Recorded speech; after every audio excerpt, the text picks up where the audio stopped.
Hello friends, पिछली class में हमने डिटर्मिनेंट्स क्या होता है ये स्टडी किया और डिटर्मिनेंट की वैल्यू हम कैसे फाइंड करेंगे ये स्टडी किया।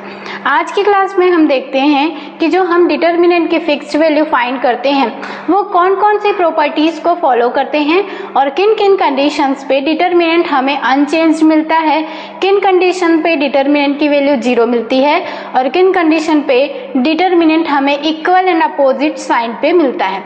ठीक है, तो फर्स्ट प्रॉपर्टी है इसकी, the value of determinant remains unchanged if its rows and columns are interchanged. First property ये कहती है कि अगर किसी भी डिटर्मिनेंट के रो को कॉलम से इंटरचेंज कर देते हैं तो डिटर्मिनेंट की जो एक फिक्स वैल्यू हम फाइंड करते हैं उसकी वैल्यू हमें अनचेंज्ड मिलेगी। इसका एक एग्जांपल देखिए, हमें एक डिटर्मिनेंट गिवन है, इसकी वैल्यू हम पहले फाइंड करते हैं। तो जब हम इसकी वैल्यू फाइंड करेंगे तो हम ये स्टडी कर चुके हैं कि जिस रो पे या जिस कॉलम पे हमें एक आध भी 0 दिखे या मैक्सिमम नंबर ऑफ 0 दिखे तो हम उसे पहले सॉल्व करेंगे। तो यहाँ पे देखिए रो 2 पे हमें एक 0 दिख रहा है, तो हम इसे रो 2 के अक्रॉस एक्सपांड करते हैं।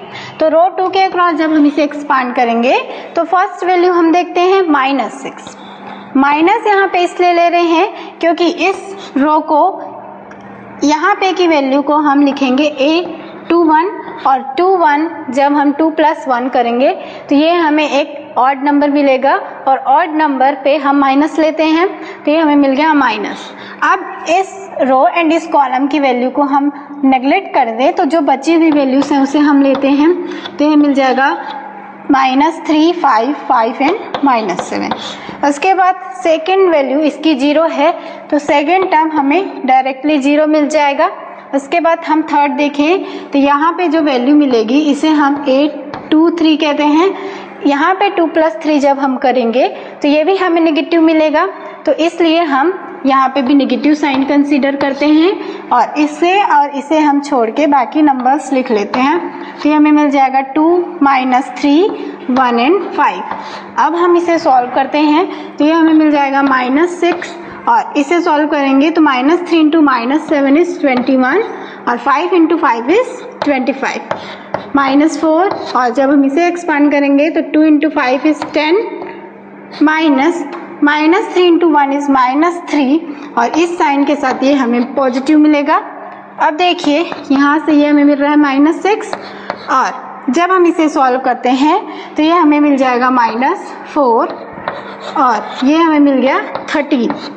तो यहाँ से ये हमें मिल जाएगा 6 × 4 इज 24 एंड 4 × 13 इज 52। तो इसकी वैल्यू हमें मिल जाएगी -28। ठीक है, तो ये हमने इसकी अभी सिंपल वैल्यू फाइंड कर ली। पर हमारे रूल में ये है कि हमें रो को कॉलम से इंटरचेंज करना है, तो सबसे पहले हम इसकी इंटरचेंज वैल्यू फाइंड कर लेते हैं। तो हम इसे अगर del1 से डिनोट करें तो del1 की वैल्यू हमें मिल जाएगी, फर्स्ट रो को हम फर्स्ट कॉलम पे ले लेते हैं तो ये हमें मिल गया। उसके बाद हम सेकेंड रो को सेकेंड कॉलम पे ले लेते हैं, देन इसे हम थर्ड रो को थर्ड कॉलम पे ले लेते हैं।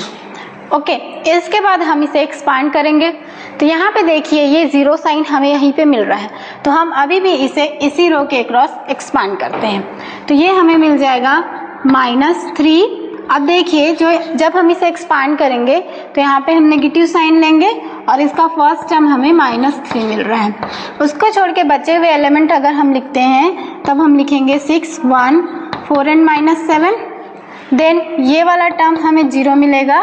उसके बाद हमें नेक्स्ट मिल रहा है 5, हमने यहाँ पे नेगेटिव साइन लिया है क्योंकि जब हम इस एलिमेंट पे देखेंगे तो हम यहाँ पे नेगेटिव लेंगे। उसके बाद हमें यहाँ से मिल रहा है 2, 6, 5 एंड 4। ठीक है, अब हम जब इसे सॉल्व करते हैं तो ये हमें मिल जाएगा +3, देन 6 × -7, 6 × -7 इज -42, -4 × 1 इज -4, देन ये हमें मिल रहा है -5, 2 × 4 इज 8 एंड 6 × 5 इज 30, ये हमें मिल गया -30।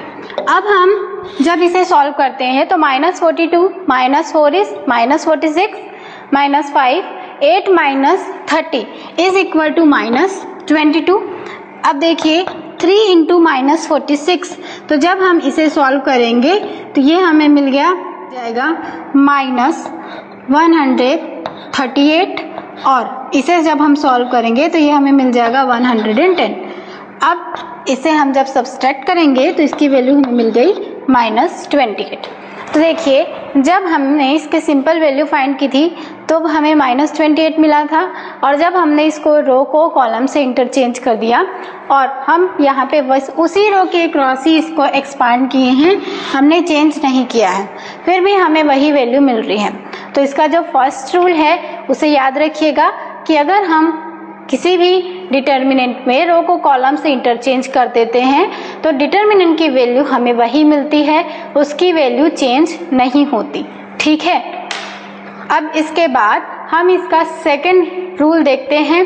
डिटर्मिनेंट की सेकंड प्रॉपर्टी है कि अगर हम किसी भी डिटर्मिनेंट में दो रो को एक दूसरे से इंटरचेंज कर दें या दो कॉलम लेके उनको एक दूसरे से इंटरचेंज कर दें, तो उनके जो रिजल्टेंट हमें डिटर्मिनेंट मिलेगा वो जो पहले हमें गिवन था उसी डिटर्मिनेंट के इक्वल वैल्यू देगा, पर उसका साइन हमें नेगेटिव साइन मिलेगा। ठीक है, तो देखिए यहाँ से हम लिख सकते हैं इफ 2 रोज और 2 columns are interchange then del is equal to minus del 1।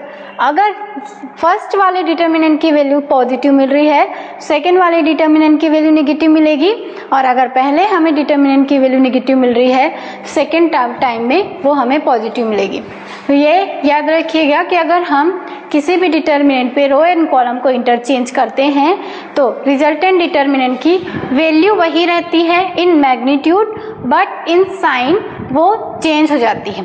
तो इसका एक एग्जांपल देखते हैं। अगर हमें यहाँ पे देखिए एक डिटर्मिनेंट गिवन है, तो अभी हम इसके डिटर्मिनेंट ऑफ ए अगर हम इसकी फाइंड करते हैं तो ये हमें मिल जाएगा। हम इसे फर्स्ट रो के अक्रॉस अभी एक्सपांड कर रहे हैं क्योंकि फर्स्ट रो पे एक वैल्यू हमें 0 मिल रही है, तो ये हमें मिल जाएगा 1, और इसे हम देखें तो ये हमें मिल जाएगा 1 2 2 एंड 1, क्योंकि इस रो एंड इस कॉलम की वैल्यू को हम नहीं लेंगे। उसके बाद सेकेंड की वैल्यू हमें मिलेगी, सेकेंड प्लेस पे हमें नेगेटिव साइन लेना है, देन ये हमें मिल जाएगा 1 2 3 एंड 1, क्योंकि इस कॉलम एंड इस रो को हमें छोड़ना है। उसके बाद थर्ड पे वैल्यू हमें 0 मिलेगी क्योंकि ये टर्म 0 है। अब हम इसे सॉल्व करते हैं तो ये हमें मिल जाएगा 1 इंटू 1 माइनस 2 इंटू 2 इज 4, फिर यहाँ से ये हमें मिल रहा है 1 माइनस 3 इंटू 2 इज 6। जब हम इसे सॉल्व करेंगे तो ये हमें मिल जाएगा -3, और जब हम इसे सॉल्व करेंगे तो ये हमें मिल जाएगा +10, तो इसकी वैल्यू हमें मिल गई 7।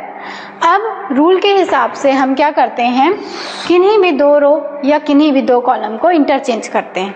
तो अगर हम यहाँ से रो को इंटरचेंज करें तो अगर हम फर्स्ट रो को सेकेंड रो से इंटरचेंज करते हैं तो ये हमें मिल जाएगा 1 1 2, और सेकेंड प्लेस पे हमें मिल जाएगा 1 2 0। ठीक है, अब हम इसे एक्सपांड करते हैं, तो यहाँ पे हमने रो 1 के क्रॉस इसे एक्सपांड किया था, यहाँ पे भी हम रो 1 के क्रॉस ही करेंगे। ऐसा नहीं है कि ये वैल्यू यहाँ चले गया तो हम इससे करेंगे तो वही मिलेगा, हम इसे रो 1 के क्रॉस ही करके देखते हैं। तो ये हमें मिल जाएगा 1 देन 2 0 2 1, उसके बाद यहाँ पे नेगेटिव साइन लेंगे तो इससे हमें मिल जाएगा 1 0 3 एंड 1, देन यहाँ पे हमें मिल जाएगा +2 1 2 3 एंड 2। अब हम इसे सॉल्व करते हैं, देखिए तो यहाँ से ये हमें मिल जाएगा 1 1 इंटू 2 इज 2 -0 -1, ये हमें मिल जाएगा 1 -0 then +2 1 into 2 is 2 -3 into 2 is 6। अब इसकी वैल्यू हम लिखते जाते हैं तो ये यहाँ से हमें 2 मिलेगा, देन यहाँ से इसकी वैल्यू हमें मिलेगी 1, उसके बाद +2 इंटू -4, तो यहाँ से ये हमें मिल जाएगा -8। अब देखिए 1 2 -1 एंड -8 दोनों ऐड हो जाएंगे तो यहाँ से ये हमें मिल जाएगी वैल्यू इसकी 9। अब 2 - 9 इज इक्वल टू -7। यहाँ पे हमने इसकी del 1 की वैल्यू फाइंड कर ली। यहाँ पे हमें इसकी डेल की वैल्यू मिली थी। देखिए डेल की वैल्यू हमें मिली है 7। अब जब हमने उसके रो को इंटरचेंज कर दिया तो यहाँ से इसकी वैल्यू हमें मिल गई -7। तो मैग्नीट्यूड दोनों का इक्वल है, पर यहाँ पे साइन हमें पॉजिटिव मिल रहा है, यहाँ पे साइन हमें नेगेटिव मिल रहा है, और यही इसका सेकंड प्रॉपर्टी है, इसे याद रखिएगा। ठीक है, इसके बाद हम इसकी थर्ड प्रॉपर्टी देखते हैं। इसकी थर्ड प्रॉपर्टी देखिए, थर्ड प्रॉपर्टी है इफ 2 rows और 2 columns are identical then its determinant is 0। अगर कोई भी डिटर्मिनेंट हमें गिवन है और उसके किन्हीं भी 2 rows या 2 columns की वैल्यू एक समान है, उनके जो एलिमेंट हैं वो एक समान है, तो उसका जो रिजल्टेंट डिटर्मिनेंट हमें मिलेगा उसकी वैल्यू हमें हमेशा 0 मिलेगी। एग्जाम्पल देखिए, अगर हमें सपोज एक डिटर्मिनेंट गिवन है a, इसकी वैल्यू है 2 3 2 1 0 1 2 3 2।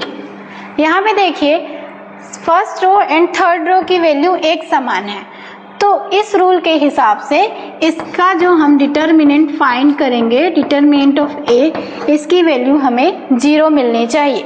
तो वो मिलती है कि नहीं ये हम फाइंड करके देखते हैं। तो अगर हम इसे एक्सपांड करते हैं तो ये हमें मिल जाएगा 2, और यहाँ से 0 1 3 एंड 2, फिर -3, तो यहाँ से इसकी वैल्यू हमें मिल जाएगी 1 1 2 एंड 2, देन +2, और यहाँ से हमें मिल जाएगा 1 0 2 एंड 3। अब इसे सॉल्व करते हैं तो देखिए 0 × 2 इज 0, 3 × 1 इज 3, और यहाँ से 1 × 2 is 2, 2 × 1 is 2, then 1 × 3 is 3 and 2 × 0 is 0। अब देखिए इसे हम सॉल्व करते हैं तो यहाँ से हमें मिल जाएगा 2 × -3, तो यहाँ से हमें मिल गया -6। ये टर्म 0 हो जाएगा क्योंकि 2 - 2 is 0, देन प्लस 2 × 3, ये हमें मिल रहा है 6, तो -6 + 6 इज इक्वल टू 0। तो इसके डिटर्मिनेंट की वैल्यू हमें 0 मिल रही है। तो ये रूल भी सही है, और ये भी याद रखिएगा, अगर कोई भी हमें क्वेश्चन पे डिटर्मिनेंट देता है, और सबसे पहले ये देख लीजिएगा कि उसके किसी भी 2 रो या 2 कॉलम की वैल्यू एक समान है क्या। अगर वो एक समान है तो उसका जो रिजल्टेंट डिटर्मिनेंट है उसे हमें फाइंड करने की ज़रूरत नहीं है, उससे हम सिंपली बता सकते हैं कि उसकी वैल्यू 0 होगी। ठीक है, अब इसके बाद हम इसकी नेक्स्ट प्रॉपर्टी देखते हैं। नेक्स्ट रूल ये है कि if each element of a row और column is multiplied by any constant then its value get multiplied by constant। ये ऐसे रीड करने से समझ नहीं आएगा, इसे समझते हैं। ये रूल ये कहता है कि कोई भी मैट्रिक्स हमें गिवन है, अगर हम उस मैट्रिक्स में किसी भी कांस्टेंट का अगर मल्टीप्लाई कर दें और उसके बाद उसका डिटर्मिनेंट हम फाइंड करते हैं, तो जो रिजल्टेंट डिटर्मिनेंट मिलेगा उसकी वैल्यू हमें उस टाइम भी वही मिलेगी जब हम पहले उसका डिटर्मिनेंट फाइंड कर लें और उसके बाद उस कांस्टेंट को मल्टीप्लाई करें। तो देखिए ये रूल ये कह रहा है कि सपोज अगर हम कांस्टेंट के ले लेते हैं तो इस कंडीशन पे हम इसकी वैल्यू जब हम उसका डिटर्मिनेंट फाइंड करके कांस्टेंट को मल्टीप्लाई करें तो जो वैल्यू मिलेगी वही वैल्यू हमें तब भी मिलेगी जब हम कांस्टेंट को पहले मल्टीप्लाई करें और यहाँ पे हमें कोई भी फॉर्म गिवन हो उस पे हम कांस्टेंट को पहले मल्टीप्लाई करें।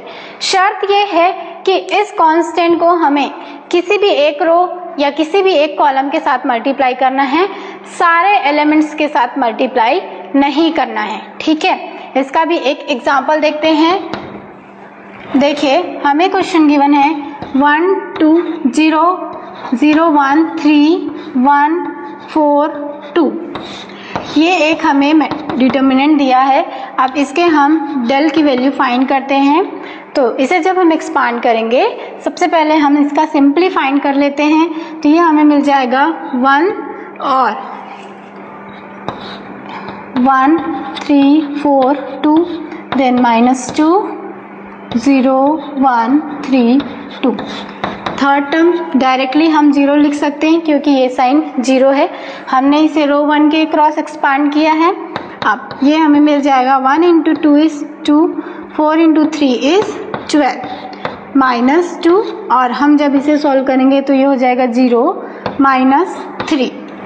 उसके बाद देखिए 2 माइनस 12 इज माइनस 10 और minus 2 into minus 3 is plus 6, इसकी वैल्यू हमें मिल गई -4। ठीक है, ये अभी हमें डेल की वैल्यू मिली है। अब हम यहाँ पे एक कांस्टेंट एज्यूम कर रहे हैं। सपोज हम यहाँ पे कांस्टेंट ले लेते हैं, अभी x कंसीडर कर लेते हैं। x की वैल्यू हम कोई भी नंबर भी ले सकते हैं, कुछ भी ले सकते हैं। तो यहाँ पे अगर हम उसकी वैल्यू x कंसीडर कर ले तो हम अगर x इंटू डेल फाइंड करेंगे तो ये हमें मिल जाएगा -4x। ठीक है, अब हम क्या करते हैं, पहले इसके किसी एक रो में x का मल्टीप्लाई करते हैं। तो अगर हम इसके एक रो पे x का मल्टीप्लाई करें तो हम तीनों रो में से किसी में भी कर सकते हैं या तीनों कॉलम में से किसी में भी कर सकते हैं। तो सबसे पहले हम किस में करें ये बताइए। तो यहाँ से हम कोई सा भी ले लेते हैं। तो अगर हम सेकेंड रो को कंसीडर कर लें तो ये हमें मिल जाएगा 0 और x मल्टीप्लाई कर रहे हैं तो ये हमें मिल जाएगा x और यहाँ से ये मिल जाएगा 3x 1 4 और 2। अब हम इसे एक्सपांड करते हैं तो और इसके x इंटू डेल की वैल्यू फाइंड कर लेते हैं। तो ये हमें मिल जाएगा 1x 3x 4 2 minus 2 0 3x 1 and 2। अब इसे सॉल्व करते हैं। देखिए तो x into 2 is 2x minus 4 into 3x that is equal to 12x minus 2 into 2 into 0 is 0, 1 into 3x is minus 3x। अब यहाँ से 2x minus 12x is equal to minus 10x minus 2 into minus 3x is minus 6x और इसके साथ ये plus हो जाएगा तो ये हमें मिल गया प्लस 6x। अब minus 10x plus 6x is equal to minus 4x। यहाँ पे भी हमें माइनस 4x मिल रहा था और यहाँ पे भी हमें माइनस 4x ही मिला है। तो ये रूल यही कहता है कि अगर हम किसी भी रो में या किसी भी कॉलम पे किसी भी कांस्टेंट का मल्टीप्लाई करें तो हमें उसके डिटर्मिनेंट की वैल्यू वही मिलेगी जो हम अगर उसके जो डिफाइंड डिटर्मिनेंट है उसमें उस कांस्टेंट को हम मल्टीप्लाई कर दें तो मिलेगी। इससे हम एक निष्कर्ष ये भी निकाल सकते हैं कि अगर कोई भी डिटर्मिनेंट है तो उसके एक रो से या एक कॉलम से अगर कोई कॉमन वैल्यू है तो हम उसे बाहर भी निकाल सकते हैं।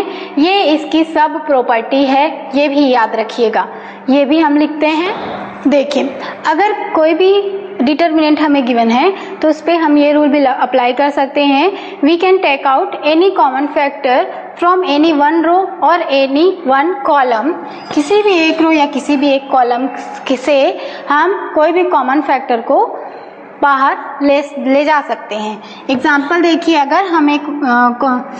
अगर हमें डिटर्मिनेंट गिवन है 1 0 6 2 4 18 एंड 0 1 30, ये हमें अगर एक डिटर्मिनेंट की वैल्यू गिवन है तो यहाँ से देखिए इस डिटर्मिनेंट में थर्ड रो पे हम 6 को कॉमन ले सकते हैं तो ये हमें मिल जाएगा 6 इंटू 1 एंड 2 4 6 इंटू 3 और यहाँ से 6 इंटू 5।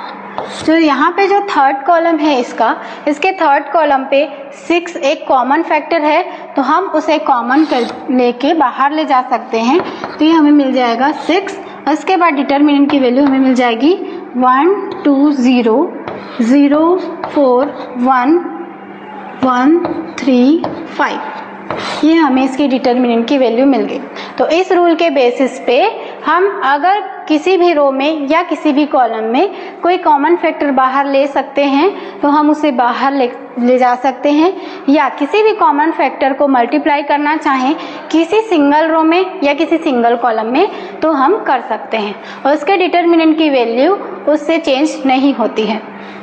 नेक्स्ट प्रॉपर्टी है इसकी कि if sum or all elements of a row or column of a determinant are expressed as sum of two or more terms.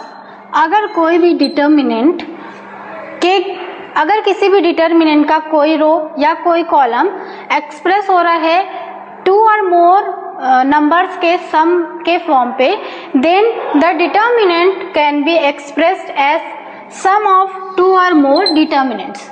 तो इसे हम नोटेशन के थ्रू देखते हैं कि अगर कोई भी डिटर्मिनेंट हमें गिवन है, इसका कोई एक सिंगल रो या कोई एक सिंगल कॉलम ऐसे दो नंबर्स का सम हो, यहाँ पे कांस्टेंट मैंने लिया है, इसके जगह पे आप नंबर ले सकते हैं.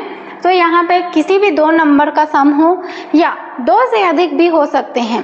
तो जब कोई भी ऐसा फंक्शन गिवन हो तो हम इसको दो डिटर्मिनेंट के फॉर्म पे लिख सकते हैं, जिनमें फर्स्ट डिटर्मिनेंट में इसका फर्स्ट टर्म हम लेंगे और जो बचे हुए रो हैं उनकी वैल्यू हम एज इट इज लेंगे, और जो सेकंड डिटर्मिनेंट हम लेंगे उसमें इसका सेकंड टर्म हम लेंगे, और जो बचे हुए रो रहेंगे उनकी वैल्यू हम वैसा ही लेंगे.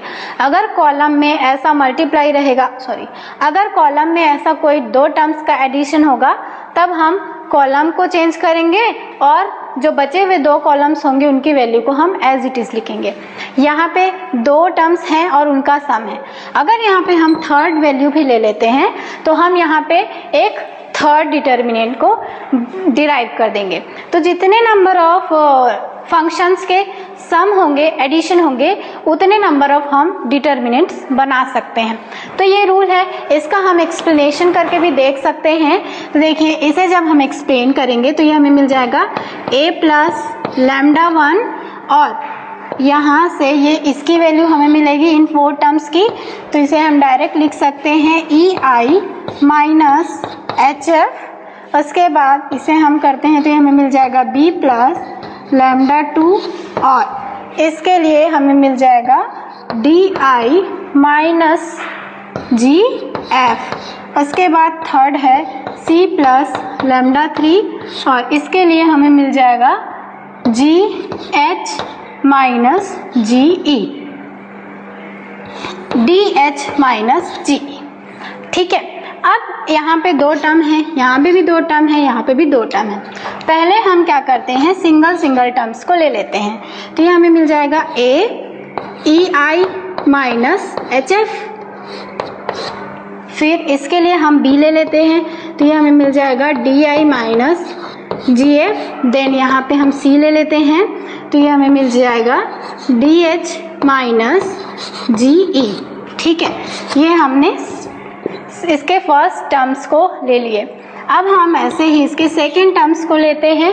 तो यहाँ से हमें मिल जाएगा लैम्डा 1 ei माइनस hf, और यहाँ से हमें मिल जाएगा minus lambda 2 di minus gaf plus lambda 3 dh minus ge.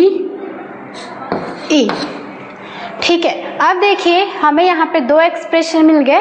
अब यहाँ पे जो इसका फर्स्ट एक्सप्रेशन है वो इस डिटर्मिनेंट की वैल्यू को शो कर रहा है. जब आप इस डिटर्मिनेंट को सॉल्व करेंगे तो यहाँ से देखिए a, फिर ei माइनस hf, यही वैल्यू हमें मिलेगी. सेकेंड को सॉल्व करेंगे तो di माइनस gf, यही वैल्यू मिलेगी. और ये वाला जो एक्सप्रेशन है वो इसकी वैल्यू को शो कर रहा है. यहाँ से देखिए lambda 1 into ei minus hf, यही मिल रहा है. तो अगर कोई भी डिटर्मिनेंट में कोई सिंगल रो या कोई सिंगल कॉलम ऐसे दो नंबर्स का या दो एलिमेंट्स का सम हो तो हम उसके रिजल्टेंट को दो डिटर्मिनेंट के सम के फॉर्म पे एक्सप्लेन कर सकते हैं. दो की जगह पे 4 हो सकते हैं, 5 हो सकते हैं. तो जितने नंबर ऑफ एलिमेंट्स का एडिशन होगा उतने नंबर ऑफ डिटर्मिनेंट हम बना सकते हैं. तो ये सारी डिटर्मिनेंट्स की प्रॉपर्टी हैं, और इन सभी प्रॉपर्टी को हम डिटर्मिनेंट से रिलेटेड क्वेश्चन सॉल्व करने के लिए यूज करेंगे. और साथ ही हमने जो एलिमेंट्री ऑपरेशन देखा है मैट्रिक्स में, उन सभी ऑपरेशन को भी हम यहाँ पे यूज करेंगे. तो जब हम डिटर्मिनेंट से रिलेटेड क्वेश्चन सॉल्व करेंगे तब हम इन सारे प्रॉपर्टीज को फॉलो करेंगे, और साथ ही एलिमेंट्री ट्रांसफॉर्मेशन की जो प्रॉपर्टी है कि हम दो रो को सब्सट्रैक्ट कर सकते हैं, 2 रो को ऐड कर सकते हैं, 2 कॉलम को सब्सट्रैक्ट कर सकते हैं, उन सारी प्रॉपर्टीज को यूज करेंगे। तो नेक्स्ट क्लास में हम देखेंगे कि डिटर्मिनेंट से रिलेटेड क्वेश्चंस हम कैसे सॉल्व करेंगे।